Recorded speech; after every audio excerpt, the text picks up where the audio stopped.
මේ මුදිද අම්මා කංචෝ කියන්නේ ඔයා කියපු හින්දා මාක් 2 එකක් ගත්තා. ඒත් අර මේ ෆිල්ම් වල වගේ මේ ඩ්‍රිෆ්ට් එන්නේ නෑනේ.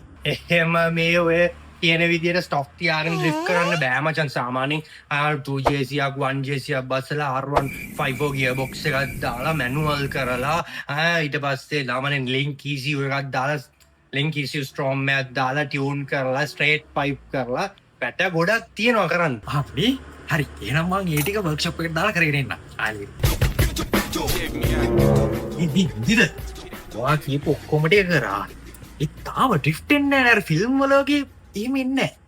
ඩ්‍රිෆ්ට් එන්නේ නැද්ද? එන්න බෑනේ.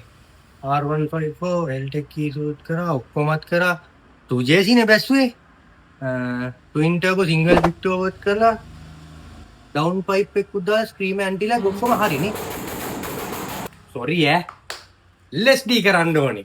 පිටිපස්ස LSD කරා නම් එන්නේ කොහොමද මේ අනිවාර්යෙන් LSD කරන්නකො. එතකොට හරියයි පුළුවන්. ඔව් LSD. හරි. මම එකක් කරගෙනන්නකො. නේ වා කියපු ඔක්කොම ටික කරා. හරිද? මෙන්න ලොකු ගානකුත් ගියා. ඒ තාම ඩ්‍රිෆ්ට් කරගන්න බෑනේ. කොම කරලත් බැරි වුණානේ. මෙහෙම එක්කුත් තියෙන ඔය මොනවා කරත් වැඩක් නැහැ ස්කිල් එක නැත්තම් ටැලන්ට් එකයි ස්කිල් එකයි ඔය දෙකම ඕනේ ඕකට. ටැලන්ට් එකයි ස්කිල් එකයි නේ. මේ එක කොහෙන්ද ගන්න තියෙන්නේ? At the starting of the week, I tell me